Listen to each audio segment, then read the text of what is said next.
20년 중고차 경력이 있는 제가 꺼려하는 차량들은 첫 번째 뭐가 있었죠? 고급 차들, 비싼 차들이에요. 두 번째가 신차급 중고차, 세 번째가 세타 엔진, 네 번째가 침수사 전손차가 있어요. 그 중에서도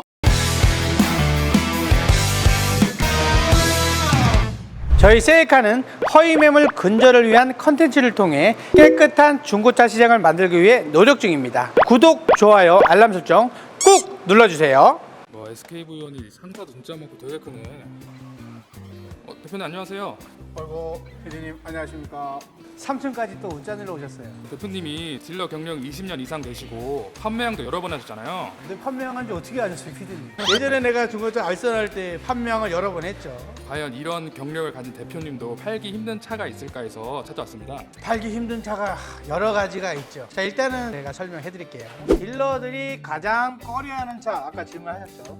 고가의 차량들이 이 딜러들이 매입하기 정말 꺼려하는 차량들이에요. 쉽게 얘기해서 롤스로이스는 8억이 넘어가요. 넘사벽이고 그나마 조금 저렴하다고 할 수 있는 뭐 포르쉐, 페라리, 지바겐 정도가 조금 접근하기가 용이합니다. 최근 들어 저한테 1억 이상 고가의 차량들을 팔고 싶다고 문의가 종종 오거든요. 문의 올 때마다 내 심장이 바운스 식은땀 나고 손이 막 덜덜덜 떨려. 우리 구독자 여러분들이라면 다들 아실 거고 공감하실 거예요. 제가 우리 직원한테 6억이나 사기를 당했기 때문에 이게 현찰이 없어. 이분들이 전화하셨다가 나한테 차를 팔면 어떡하지? 솔직히 속으로는 제발 고객님 저한테 팔지 말아주세요, 뭐 이런 식으로 내가 하나님한테 기도를 한단 말이야. 근데 항상 하나님은 내 기도를 들어주시질 않아. 매입하게끔 되어 있어. 내가 돈에 여유가 있다면 자본금으로 뭐 1억 이상 되는 차량들을 매입을 하면 되는데 돈이 없다 보니까 어쩔 수 없이 상사 재고를 받게 돼요. 상사 재고가 뭐냐? 차를 담보로 돈을 빌리는 구조라고 보시면 돼요. 몇 개월 전만 해도 1등급 기준으로 이 금리 자체가 3%에서 4%대 나왔거든요. 하지만 이 레고랜드 사태 때문에 한 8%, 10%대로 치솟았어요. 우리 딜러들이 1억을 투자해서 10% 마진을 보고 차량들을 대부분 매입하거든요. 10%면 1,000만 원이잖아, 그죠? 또 취득세가 붙어요. 0.5%, 150만 원에 붙는다는 얘기. 그러니까 깔고 시작하는 거야, 150만 원. 여기서 한 달 이자가 8%대란 말이야. 66만 6천 원이었는데 계산하기 편하게 70만 원으로 가정을 하자고요. 1억 이상 되는 고가의 차량들은 한두 달 만에 팔리는 게 아니야. 최소 4에서 5개월 있어야지만 그나마 팔린단 말이에요. 그럼 5개월 동안 이자를 내야 될 거 아니에요. 그럼 350만 원 나가는 거예요. 근데 여기서 더 충격적인 얘기는 중고차라는 게 시간이 지나면 지날수록 감가가 된단 말이에요. 1억 이상 되는 차량들은 대부분들 한 달에 100만 원씩 까진다고 보면 돼요. 5개월 지났잖아요. 그러면은 500만 원이잖아. 자, 지금 계산했을 때 취득세 150만 원, 그 다음에 이자 면목으로 350만 원. 시간이 지나면 지날수록 500만 원 까진 거야. 그 합이 1,000만 원 까진 거예요. 그러면 떨리겠어요, 안 떨리겠어요? 떨리죠. 그나마 팔렸을 때 얘기야, 이게 5개월 만에 팔렸을 때. 이제 5개월 이상이 될 거 아니야, 안 팔렸으니까. 그때부터는 100만 원, 500만 원, 1,000만 원 뚝뚝뚝 떨어진단 말이에요. 그래서 딜러들이 이 1억 이상 고가의 차량들은 웬만하면 매입을 안 하려고 하는 거예요. 대표님을 보고 중고차 딜러를 꿈꿨었는데 할 짓이 못 되네요. 피디님, 거의 주식이랑 똑같다고 보면 돼. 우리가 주식에 돈을 투자해서 따는 경우도 있고 잃는 경우도 허다하단 말이에요. 솔직히 나는 주식 투자해서 딴 사람보다 잃은 사람들 더 많이 봤어, 주위에. 이 중고차도 주식이랑 똑같다 보시면 돼요. 그러면 셀카 PD로 남겠습니다. 그렇죠.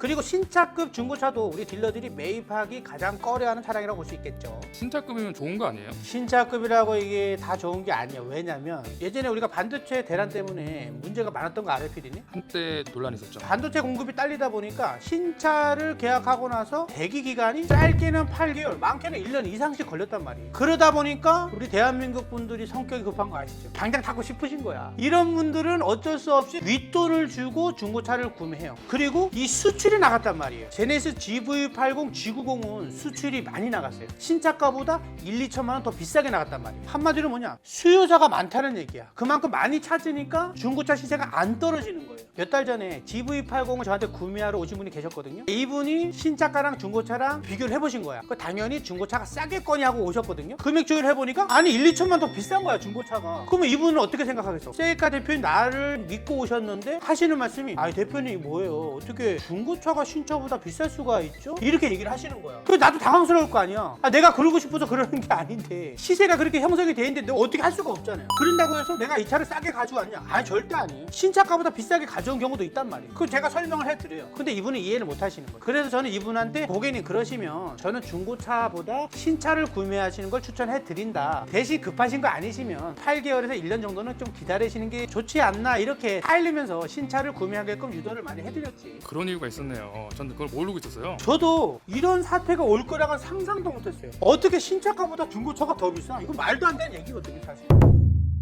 대표님, 그리고 세타 엔진도 딜러들이 꺼려한다고 하더라고요. 그렇죠. 뭐 포털 사이에 조금만 검색해보면, 그리고 유튜브에 조금만 검색해보면 정말 많이 나와 있어요, 이 정보들은. K5나 소나타 2010년에서 11년식 있잖아요. 이런 차량들의 세타 엔진에 문제가 많다는 얘기들을 많이 나와 있거든요. 그러니까 10만 킬로 이상 된 차량들은 차체에서 정말 심한 소음이 나요. 경기소리라고 보면 돼요. 그 정도로 크게 나요? 그럼 이런 소리 난단 말이야. 그러니까 이런 차량들을 수리하게 되면은 최하 수리비만 100만 원 이상 들어간단 말이에요. 그렇기 때문에 절대 저는 2010에서 11년식 소나타나 K5는 매입을 절대 안 하고 있고요. 굳이 이 차량들을 구매하고 싶다고 하시면 2012년식 UNG 탑재된 차량들을 구매하시는 거 추천해 드리죠. 잘못 구입했다가는 수리비가 100만 이상으로도 깨질 수가 있겠네요. 그럼요. 그렇기 때문에 세타 엔진은 절대, 딜러들도 마찬가지고 우리 고객님들도 절대 세타 엔진은 손대는 게 아닙니다. 거의 70에서 80% 이상은 망가진다고 보시면 돼요. 대표님, 전손 이력 있는 차랑 침수차는 매입하기 좀 힘들지 않으세요? 매입하기 힘든 거보다 전선차라든지 침수차를 사실은 다루면 안 돼요, 딜러들이. 근데 몇몇 딜러들은 이 돈의 유혹에 못 벗어나서 파는 경우가 종종 있었죠. 예전에는 허다했어요. 하지만 지금은 거의 없다고 보시면 되시고, 당연히 우리 셀카에서는 아예 취급조차 하지 않고 있어요. 전손차가 뭐예요? 쉽게 얘기해서 내가 사고가 났을 때 수리비가 내 차량 가격보다 더 많이 나오는 차라고 볼 수가 있거든요. 한마디로 얘기해서 사고가 크게 난 차량들이라고 보시면 돼요. 사고가 크게 났다라고 얘기하면 어떤 사고인지 알아요, 혹시? 말하기도 싫은 그런 사고겠죠. 그렇죠. 인사사고예요. 인사사고가 나려면 어떻게 되겠어요? 반파죠. 휠하우스가 있어요. 휠하우스가 뭐냐면 타이어 4바퀴를 지탱해주는 기둥이라 보면 되거든요. 앞쪽에 휠하우스가 있을 거 아니야. 그럼 그 2개를 다 먹고 들어오는 거야. 그 경우에는 운전석까지 대부분 들어오거든요. 차라리 버틸 수가 있어요, 없어요? 없죠. 그렇죠. 예를 들어서 예전에는 접합차라고 알아요? 처음 들어봤어요. 앞에가 멀쩡한 차가 있을 거고 뒤에가 멀쩡한 차가 있을 거 아니야. 그 반을 잘라. 차대 번호가 서로 각기 틀린 차량들 갖다 이어 붙이는 거야. 그거를 이제 접합차라고 하거든요. 몇 년 전만 해도 이 접합 차량들이 중고차 시장에 있었었죠. 하지만 지금 아예 없다고 보시면 되겠고, 어휴, 섬뜩하네요. 사고 나면 그냥 방 갈라지는 거야. 우리 PD님이 운전하고 여자친구가 뒤에 탔어. 사고 나면 따로 가는 거야. 따로 갈림길로 가는 거야, 따로.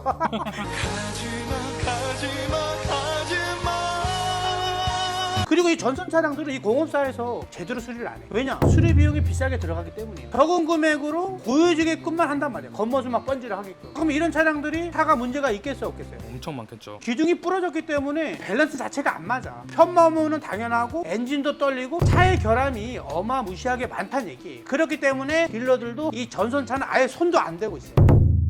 렌트 이력 있는 차들은 인기가 없잖아요. 걔네는 왜 그런 거예요? 약간의 선입견이 있다고 봐요, 저는. 제주도 가서 렌트카 써봤어요, 안 써봤어요? 2박 3일 그렇게 쓰죠.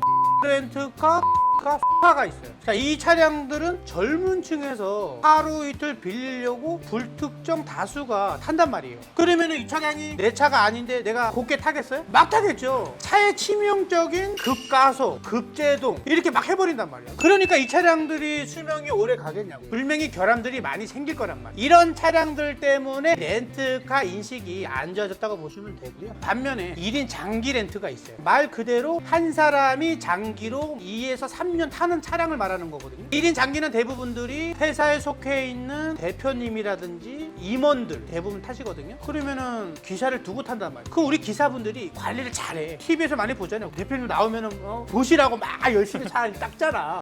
왜 이러는 걸까요? 차를 광내교에서 닦는 건지 대표님한테 잘 벌려 닦는 건지는 모르겠지만 한 사람이 새 차를 뽑아서 관리 안 된 차량도 정말 많거든요. 1인 장기로 관리 잘 된 차량들은 1인 소유 차량들보다 관리가 더 잘 돼 있는 차량들이 더 많다는 얘기예요. 그러니까 이게 선입견이나 보면 돼, 한마디로. 근데 그러면 장기 렌트랑 단기 렌트를 어떻게 구분할 수 있나요? 단기 렌트는 렌트 회사에서 적은 자본으로 차량을 많이 매입을 해야 돼요. 옵션 자체가 어떻게 되겠어요? 필요 옵션만 있는 거야. 바퀴 4바퀴 달려있고 에어컨만 나오는 거야, 쉽게 얘기해서. 편의상 옵션이 없어요. 왜냐? 이쪽 렌트카 회사에서는 그냥 굴러만 가면 된다는 얘기예요. 하지만 그 반면에 1인 장기 렌트들은 최소 2년에서 3년을 타야 되기 때문에 내가 편해야 되거든. 그러니까 코어 옵션들이 많다는 얘기예요. 그렇게 구분하시면 돼요. 렌트카면 그냥 무조건 안 좋은 건 줄 알았는데 이게 진짜 꿀팁이네요. 그럼요. 그러니까 다 안 좋은 게 아니에요. 여기서 또 한 가지는 뭐냐? 1인 장기 렌트가 많이 지금 돌아다니고 있거든요. 그만큼 내구성이라든지 편의사항들이 많이 들어가 있다는 얘기예요. 많이 팔렸다는 얘기는 그만큼 차가 좋다는 얘기예요, 결론은. 자, 그래서 20년 중고차 경력이 있는 제가 꺼려하는 차량들은 첫 번째 뭐가 있었죠? 고급 차들, 비싼 차들이에요. 두 번째가 신차급 중고차, 세 번째가 세타 엔진, 네 번째가 침수사 전손차가 있어요. 그 중에서도 1억 이상 되는 고가의 차량들. 이 차량 매입 전화가 오면 제가 어떻게 한다 그랬죠? 바운스 바운스, 심장이 두근두근. 조용필 노래 기억하세요.